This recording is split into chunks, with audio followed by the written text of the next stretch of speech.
Well, at the end of the day, it bears out our own opinion that we've expressed from the very beginning, that in many regards, the tax treaty benefits Spain and gives a large element of control to Spain in relation to certain people who will become resident in Gibraltar. For example, Gibraltarians who spend 4 years in Spain, when they return home to Gibraltar, are treated as if they were Spanish, in the sense that what is the law today in Spain is applied to them, despite being Gibraltarian. And that means that for 4 more years, they will be taxed in Spain.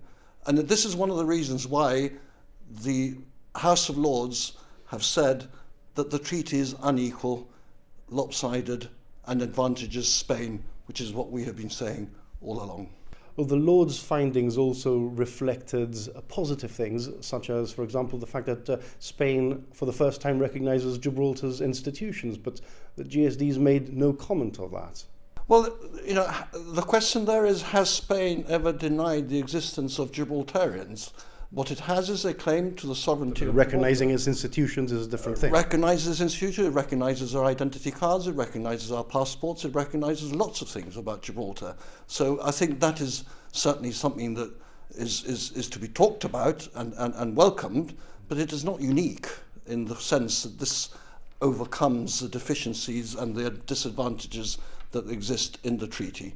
I mean, why should Spanish nationals be treated as tax resident in Spain, so that Gibraltar is treated as if it was part of Spain in that regard, because they come and live here?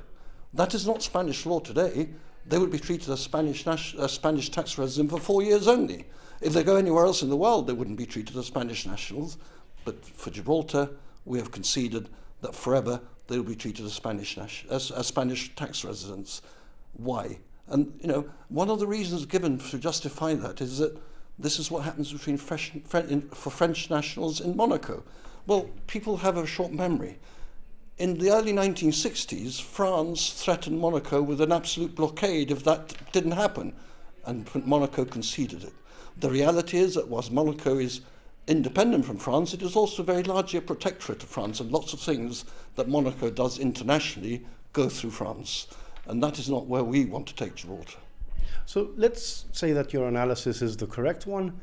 Could you have done any better? The GSD could have done any better in government, knowing that possibly its backs were up against the wall in the wider Brexit picture? Well, you're assuming a lot in your question. You're assuming that our backs were up against the wall. That's not what the Chief Minister's told us.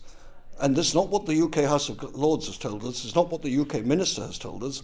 What they have told us is that all the negotiations were led by Mr. Picardo and his GSLP government. They have told us that they have agreed all this and approved all this. Mr. Picardo's made a big issue about it being a voluntary arrangement that is wonderful and benefits Gibraltar. Your question assumes that the backs were up against the wall. There is no evidence of that at all. Well, presumably Gibraltar is a very small part of what is a wider negotiation between the UK and Europe, of which Spain is a part. And we have to maintain our position. And we have no issue with those parts of the tax treaty that extends to Spain OECD requirements. We have no issue with those parts of the treaty which extends to Spain European Union requirements. We have no issue that these should be extended beyond Brexit, because that is what international comity is about. What we have is an issue that we have gone beyond that and advantaged Spain, and we have no reason given to us for that to have happened.